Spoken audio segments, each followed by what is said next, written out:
All right, welcome to the final presentation of the Force Preparatory Program delivery. Today, we're talking all things flexibility, mobility, and stability.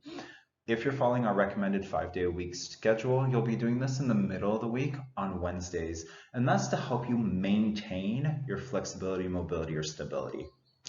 As we've talked about throughout the entire series, remember to focus on things that you need to focus on the most. If you're lacking in flexibility and mobility or stability, make sure that you're improving them before you start doing movements under load. So for example, if you're not able to get into that deep lunge position for the rush technique, then you shouldn't be practicing the rush technique yet. Similarly, if you're struggling to bend over to pick up an object while maintaining a neutral spine, you should avoid doing so under load as it'll increase your risk of injury. Let's first work on our flexibility, mobility, and stability, and then start doing movements under load. With that being said, it may be required for you to do several days a week of flexibility, mobility, and stability before even starting the Force Preparatory program. And this is important if you want to succeed and refrain from being injured. Now, this will only mitigate the risk, so we can't make any promises or say that it'll exclude you or preclude you from being injured. However, it will significantly reduce your risk of being injured if you're moving properly and you're stable in those positions. That's enough about the intro here. Let's get started with the nitty-gritty. All right, so how often do you find yourself when you're at the gym looking at the person next to you and thinking, am I doing this right? Simply by comparing yourself to how other people in the gym are moving, and then determining whether or not you are in fact doing it right based off of that. A lot of us tend to use these visual cues to assess proper movement patterns, but it's important to note that every individual is different. So those visual cues, while that person may be moving properly, it may not look like a proper movement pattern to you. In order to understand proper movement patterns, we must first understand a couple key components. First is skeletal structure, and then flexibility, mobility, and stability, as well as how these four elements work together to create effective and efficient movements. To start, we'll take a look at skeletal structure, which simply refers to bone shape, predominantly referring to bone length, the joints, and the bone angles. These are things that we cannot change about ourselves. This is our fundamental anatomy, and there's no way that we're going to be able to change this. But what we can do is work within our ability and work with the body that we were born into. Let's take a look at this first photo. These two ladies are the same height, if you look at this red line that I drew above their head. But are they built the exact same way? Probably not. They may have some similarities, but let's look at the differences. Even though they're the same height, are their hips located at the same place? Are their femurs the same length? Do they insert at the hip at the same angle? Are their torsos the same length? Is one shorter or longer? If you look at the image again, the female on the left has a longer torso. It's denoted by this blue line that I just put up. However, if you look at the red line, their femurs are at a different place. I put the red line at the proximal aspect of the greater trochanter. There are many ways in which skeletal structure affects the way that we move. For example, these two ladies are probably going to squat very differently. And in fact, I have a picture here that shows that. The lady on the left and the lady on the right both have great technique. They're doing the movement perfectly sound. Their hips are coming down to parallel so that their legs are parallel with their floor and their hips are at the height of their knees. Both of them have their feet flush on the floor. Additionally, their backs are, and their spines, so their backs and their necks are in a nice neutral position. And they're able to get into this position, but it looks slightly different. If we look at the female on the left, who has the longer torso but the shorter legs, because of the shorter legs, she's not sending her hips as far back, And because of her longer torso, she doesn't need to lean as far forwards in order to ensure that her center of mass stays within her base of support. Conversely, the female on the right has much longer legs. So we'll see her hips are being sent a little bit further back, and there's really no way to change that. And since her upper body is not as long, it takes more of a lean in order to send that center of mass further forward in order to remain in that base of support. But they're both squatting properly. Another slight difference that you won't notice is the foot positioning. The female on the left has her feet slightly angled out, whereas the female on the right has her feet slightly pointed forwards. This is really personal comfort, and that's going to determine or be determined based off of how the hip joint is inserted in your hip socket.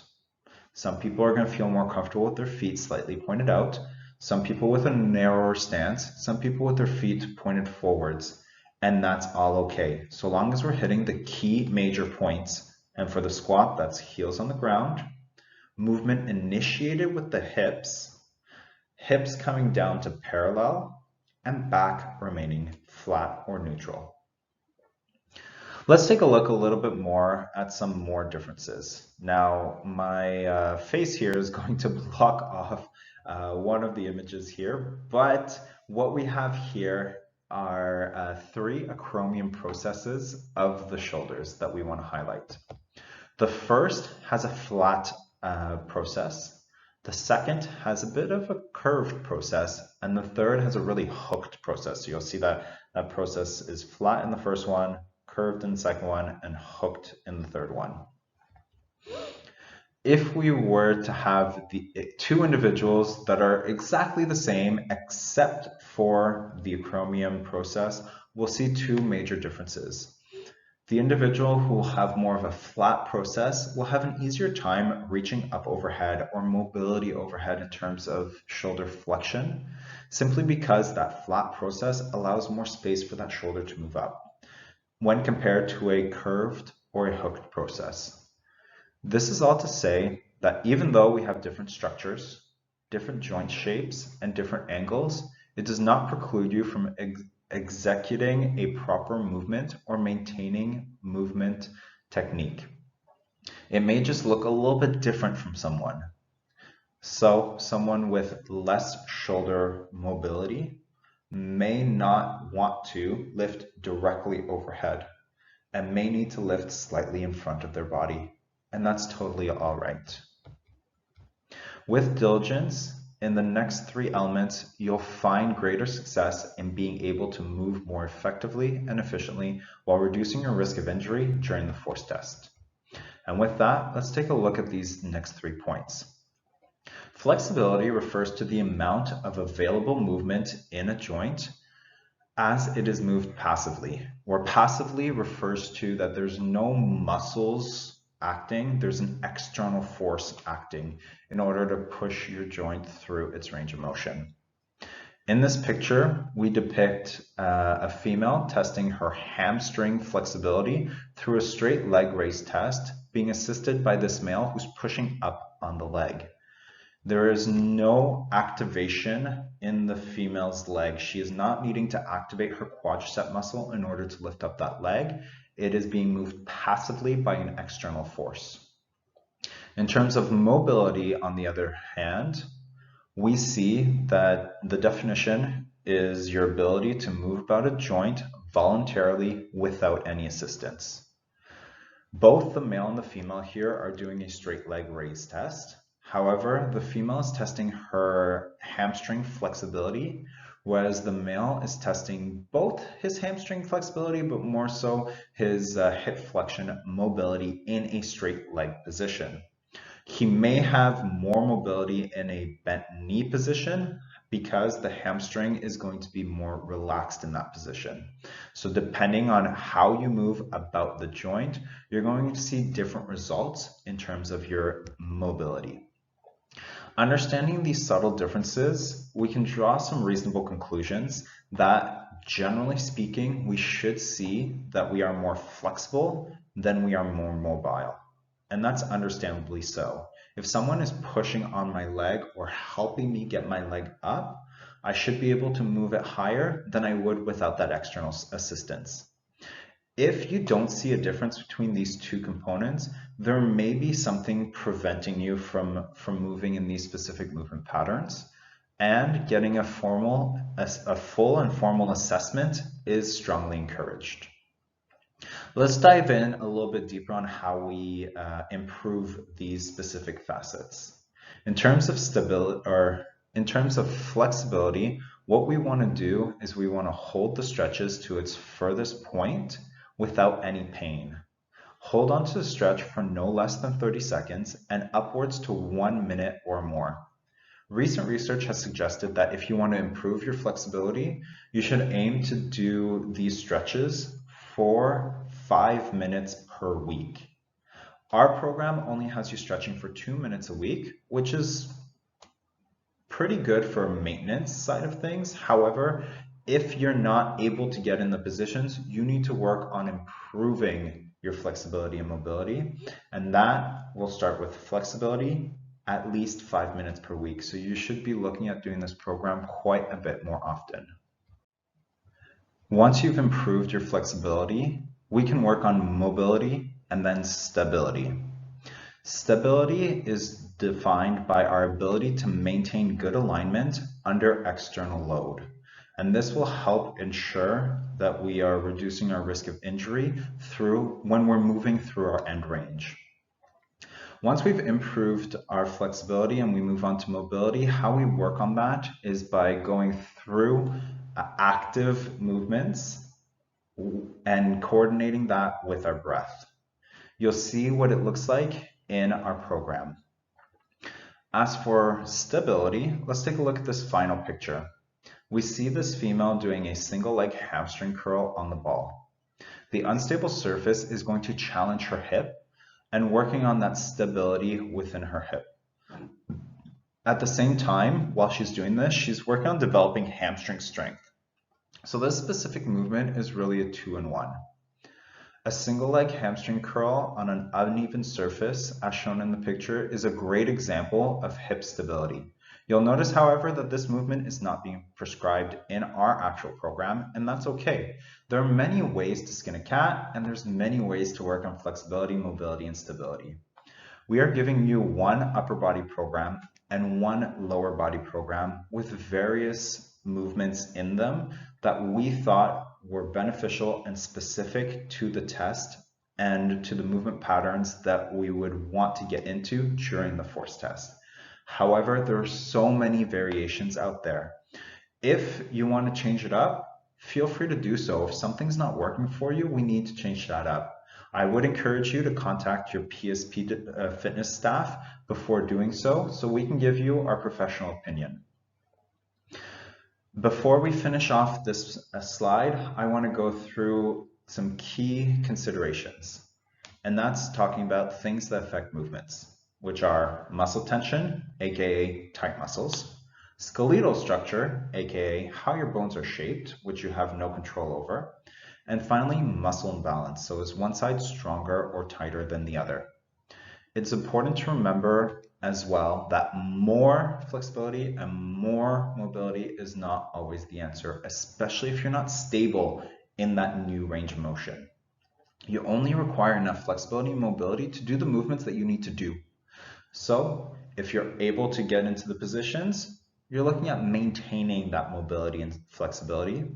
If you're not able to get there, you're looking at improving. Remember, more is not always better. And with that, let's get into the hierarchy of needs. These two images really illustrate the hierarchy of needs and special considerations very well. When you've heard us talk about this many times before, when we're looking at the actual force test, in terms of mobility, we're primarily concerned with the hips, but it's not exclusive. So the program that we've designed in terms of flexibility, mobility, and stability primarily focuses on the hips, In order to help improve our ability to bend over and pick up the sandbag when doing our sandbag lift repeats, or for the ILS, the intermittent loaded shuttles, as well as to get in and out of that deep lunge position when we're running and sprinting using our recommended technique for the rushes. If you don't have sufficient flexibility and mobility to get in and out of these positions, we need to work on that, and we need to do that most days of the week. But it's not enough to just stop there. We need to do a little bit more stability work, stabilizing work in that new end range of motion before we get into it under speed or velocity during the actual program. So, as I said at the beginning of this presentation, if you're needing to improve on this, let's do it first and then start the program. Let's take a look a little bit more at this hierarchy of needs triangle. We see that flexibility is at the bottom, and that's because, as we explained before, in terms of flexibility, we cannot be more mobile than we are flexible. So we need to build our flexibility before we work on our mobility. The reason why stability comes after mobility isn't that we need to be more mobile to work on stability, but we need to stabilize in our range of motion. So if you move in specific movement patterns very regularly and you've never been injured before, you can probably safely assume that you're stable in those movement patterns under the loads that you typically do. Now, let's improve our flexibility and mobility, and let's get our body to move in a pattern that it's not used to moving into, because we've never done it before and we've never been flexible or mobile enough to get into those positions. We cannot safely assume that we have the stability in our joints in order to do that movement pattern under load or at a fast speed under velocity. As such, once we've improved our flexibility and mobility, we need to stabilize before we add strength. That's why in our program we have mobility, flexibility, and stability. You'll notice that the movements that we chose are highly specific to the needs of the actual force test, but they may not be specific to your needs. The reason why you may not be bending forward or squatting down properly may not be your hips, it may be your ankles, for example, in which case you would need an ankle mobility, flexibility, and stability program before you add in your strength. As for the upper body, you'll notice that we're heavily focused on stabilizing in the push and the pull movements. That's because we're not doing any overhead lifting when we're doing the force test. There's no overhead lifting in the test, so we're not focusing on overhead stability. However, if you are an individual who includes overhead work in your actual programming, then we would strongly encourage you to do some overhead flexibility, mobility, stability programming before you add in strength or speed or power. Let's look at some specific examples and let's use that shoulder and overhead as one. So let's say you're someone that is hypermobile in the shoulder. You regularly sublux it, or you've had previous dislocations. Maybe you have some improper tracking or some impingements while you're under load. You're prone to injury when going overhead because you're hypermobile. Well, you already have the base. You have the blue and the green portion of this pyramid already there. You don't need to work on it. You need to work on orange before working on red. And the problem is that most individuals will skip straight from blue and green to red. And that's where we get injured. So let's stabilize in our end range. Let's stabilize the hypermobile shoulder. Let's make sure that we're capable of supporting things under load within our end range, or training our body to not go past the range that it should go when we're doing our movements. So for example, if I know that lifting overhead, I should be directly overhead, but my arm can go way back here, I need to train my body to stop here and to be stable here, even though I have the mobility to go further back. With all this in mind, just remember, we start where it's appropriate for us, going from the bottom down. So, do I have the flexibility to do the movement that I want? Yes. I don't need to work on that too much. I need to continue to maintain my flexibility, so stretching regularly, but I don't need to improve it. Next, we look at the green. Am I able to get into those movement patterns without external load? Then we go on stability. Am I stable in this position? And finally, we do strength. If I have blue, green, and orange, I'm good to start a strength training program. And this is for each joint individually, and this is for all the movement patterns that the joint can do. So I'll repeat just one more time. Our program, in terms of upper body stability, focuses only on the push and the pull. So just because you're doing the stability program here does not mean that you're going to be stabilized in an overhead position. That's it for the triangle. Let's take a look here at this beautiful diagram that, I'm sorry, my head is cutting off that bottom part. This is just to illustrate that each joint has specific purposes. Some joints are more stabilizing and some joints are more mobilizing. We notice that the hips, the ankles, and the thoracic spine focus more on mobility, whereas the lumbar spine, the knees, and the cervical spine are more about stabilizing the body. If we have any reductions in one or more of these, it can affect top or down. So let's say my ankle mobility is not where it should be. That can actually affect my hip mobility, even if I have good hip mobility. For example, while I'm doing a squat, and vice versa. So let's ensure that our body is moving well, and then let's actually move well. That's it for the hierarchy of needs, and hopefully you've learned a lot in this little presentation. The last thing I want to discuss is a movement assessment. Why do we do a movement assessment? Well, if we're not moving properly, then we know we need to do more mobility, flexibility, and stability. If we are moving properly, then we need to maintain that proper movement pattern by doing some mobility, flexibility, and stability, but we're probably safe to start the program right away. These are 3 tests that I would encourage everyone to do, self-assessments, before starting the program. There's a couple more movements that you can do as well. These are just 3 quick and easy ones that we thought would be easy for you to do on your own for a self-assessment. The first one, let's bend over and let's touch the floor. Here you see the image, he has a sandbag. You don't need to do that. We just want to see, can you come down and grab the sandbag off the floor by maintaining proper movement patterns? So that looks like slight bend in the knees, heels remaining on the ground, and spine is neutral. You'll see here this gentleman actually is looking forward. That's not a neutral spine, so let's make sure that we're looking down, not with our neck tucked in, but a nice neutral spine and our head in a neutral position. And the 2 common mistakes here is hyperextension of the lower back or hyperflexion of the upper back. Other common mistakes here is to come down into a squat position, which loads the quads instead of the hamstrings. So if you're able to do this while getting all those check marks, then you're probably safe and have good movement patterns to do the sandbag lifts. The next thing that we want to look at is the 3-point track start. Can you get into this position? Are you able to do it with your back knee lifted off the ground, your front foot up by your hands with your heels still on the ground and your foot firmly planted on the floor, and your spine nice and neutral?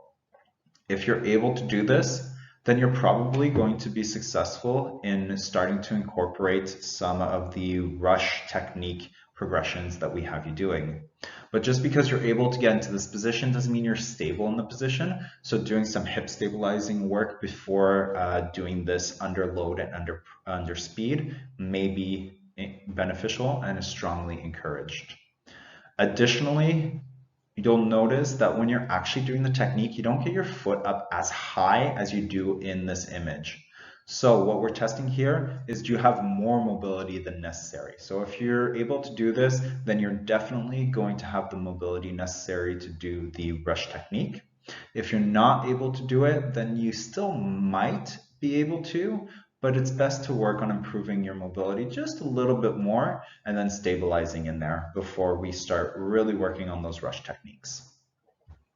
Finally, we look at our shoulder stability.